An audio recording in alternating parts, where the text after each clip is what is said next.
की कीमतों को कम करने के लिए टैक्स में अतिरिक्त छूट दिया जा सकता है। खासकर रसोई गैस से लेकर स्वास्थ्य सेवाओं पर सब्सिडी दिया जा सकता है। इसके अलावा महिलाओं को टैक्स छूट देने पर भी सरकार विचार कर सकती है। ये टैक्स छूट काफी अलग हो सकते हैं। ये छूट मैरिज, रोजगार की स्थिति और माता पिता की जिम्मेदारियों जैसे कारकों पर निर्भर करता है। रिचार्ज हुआ महंगा, सियासत में उबाल। मोबाइल रिचार्ज का प्लान महंगा होने के बाद सियासत में आरोप प्रत्यारोप का दौर शुरू हो गया है। कांग्रेस ने दूरसंचार क्षेत्र की 3 प्रमुख कंपनियों द्वारा शुल्क दर में इजाफा किए जाने के बाद केंद्र सरकार पर निशाना साधा और कटाक्ष किया कि यह प्रधानमंत्री नरेंद्र मोदी के नेतृत्व वाली सरकार के तीसरे कार्यकाल का जनता के लिए उसके मित्रवादी पूंजीवाद का प्रसाद है। लालू पर भड़क गए। आरजेडी के 28वें स्थापना दिवस समारोह को संबोधित करते हुए लालू प्रसाद ने भविष्यवाणी की थी कि अगस्त के महीने में नरेंद्र मोदी की सरकार गिर जाएगी। लालू के इस बयान पर बीजेपी ने हमला बोला है। लालू पर पलटवार करते हुए केंद्रीय मंत्री गिरिराज सिंह ने कहा कि लालू प्रसाद से कमजोर नेता कोई नहीं है, क्योंकि जो नेता अपने परिवार तक ही सिमट गया उससे बड़ा कमजोर कोई नहीं है। लालू यादव को नीतीश कुमार का पैर छूकर प्रणाम करना चाहिए और नीतीश कुमार का फोटो लगा हुए एक लॉकेट को गले में धारण कर ले। उन्होंने कहा कि नीतीश कुमार से 2015 में एक भूल हुई है कि उन्होंने लालू फैमिली को नई राजनीति जिंदगी दी। कांग्रेस की सेंध मारी। तेलंगाना में भारत राष्ट्र समिति के विधायकों का पार्टी छोड़कर कांग्रेस में शामिल होने का सिलसिला जारी है। बीआरएस के 6 विधान परिषद के सदस्य देर रात तेलंगाना के सत्तारूढ़ पार्टी में शामिल हो गए। मुख्यमंत्री रेवंत रेड्डी की मौजूदगी में ये सभी 6 एमएलसी कांग्रेस में शामिल। टीम इंडिया और किसानों का क्या है आपस में कनेक्शन? वडेट्टीवार ने समाचार एजेंसी एएनआई से बातचीत में कहा, किसान खुदकुशी कर रहे हैं। हमने आरटीआई से जानकारी मंगवाई थी। 4 महीने में 1068 किसानों ने खुदकुशी की है। उनके लिए पैसे देते तो अच्छा रहता। जो भी ये टीम इंडिया जीत कर आई उनको पैसे देने की जरूरत क्या थी? खुद की पीठ थपथपाने के लिए अगर तिजोरी लूट रहे हो, वह भी चुनाव के माहौल में, तो वह ठीक नहीं है। गरीबों और किसानों को देने की जरूरत थी। टीम इंडिया अपने लिए नहीं बल्कि देश के लिए खेलती है, इसलिए तो 10 लाख लोग स्वागत के लिए रास्ते पर। शिवराज सिंह चौहान ने हेमंत सोरेन पर साधा निशाना। बीजेपी के झारखंड प्रभारी शिवराज सिंह चौहान बीजेपी में आगामी विधानसभा चुनाव में भ्रष्ट झामुमो के नेतृत्व वाली सरकार को उखाड़ फेंककर झारखंड में सुशासन सुनिश्चित करने का संकल्प ले लिया है। गठबंधन सरकार झारखंड को बर्बाद कर देगी। किसान परेशान है क्योंकि उनके पास बिजली नहीं है। युवा परेशान है क्योंकि उनके पास रोजगार नहीं है। रेत खदानों, खनिजों और संसाधनों की बड़े पैमाने पर लूट के कारण पूरा राज्य संकट में है। ऐसे में बीजेपी ने मौजूदा भ्रष्ट सरकार को उखाड़ फेंककर राज्य में सुशासन लाने का संकल्प लिया। बीजेपी सांसद ने दी बधाई। निशिकांत दुबे भाजपा सांसद ने कहा, झारखंड के मुख्यमंत्री के रूप में तीसरी बार शपथ लेने पर हेमंत सोरेन को बधाई।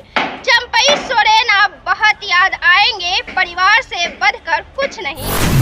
सम्राट चौधरी पर एक्शन ले सकती है भाजपा। बीजेपी सम्राट चौधरी को कुशवाहा वोटर्स को लुभाने के लिए लेकर आई थी, लेकिन वो इसमें फेल साबित हुए। दूसरी ओर लालू यादव ने एनडीए के स्कोर वोटर में सेंधमारी कर ली।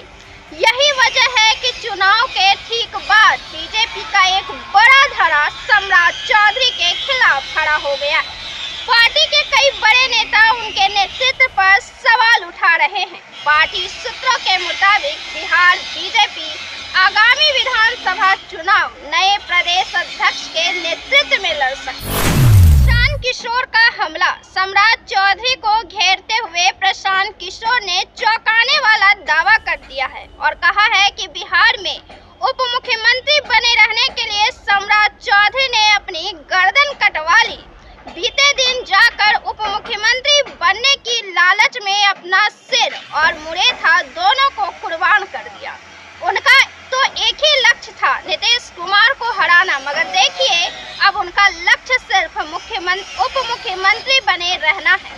राजनीतिक तौर पर नीतीश कुमार पहले ही मरे हुए सांप हैं। उनको जो भी अपने गले में डालेगा वो बैठ जाएगा। नीतीश कुमार तो खुद डूबे हुए हैं, जो उनके साथ जाएगा वो भी डूब जाएगा।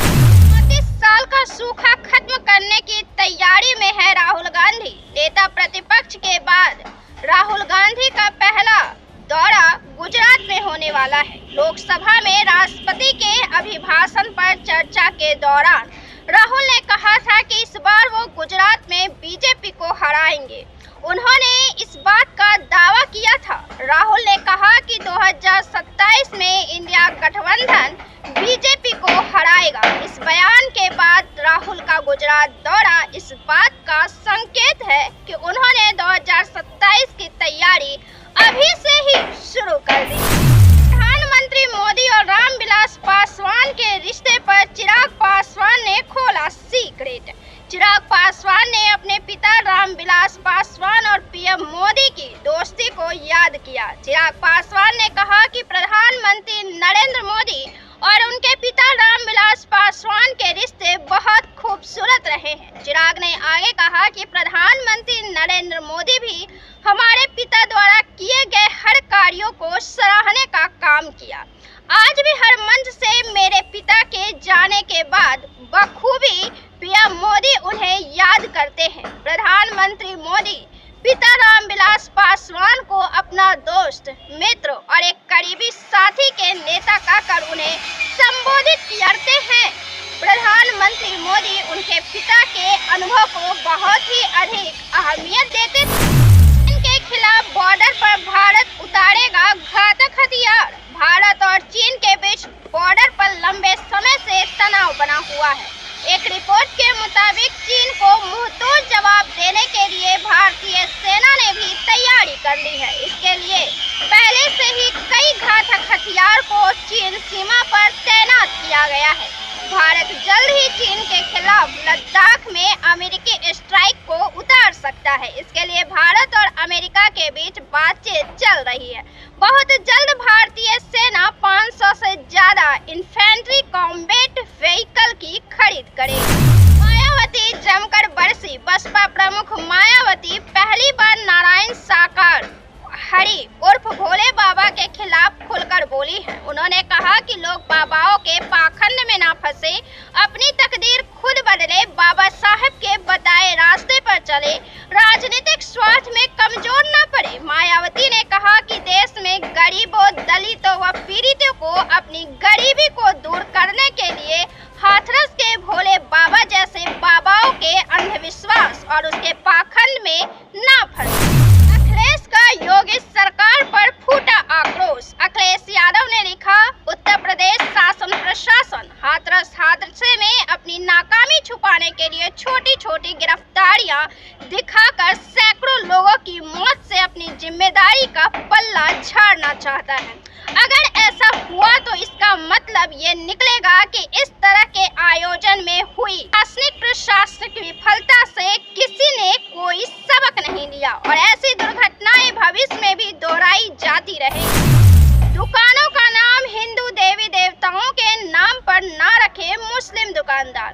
कपिल देव अग्रवाल ने कहा, कांवड़ मेले में मुस्लिम लोग हिंदू देवी देवताओं के नाम पर अपनी दुकानें चलाते हैं। वे अपनी दुकान चलाए, हमें कोई आपत्ति नहीं है, लेकिन वे हिंदू देवी देवताओं के नाम पर दुकान का नाम ना रखे, क्योंकि बाहर से आने वाले कांवड़ियों वहां पर बैठकर पीते हैं और जब उन्हें पता चलता है तो उसमें विवाद का कारण बनता है। इसलिए इस मामले में पारदर्शिता होनी जरूरी है, जिसके बाद कोई विवाद का कारण ना बन सके।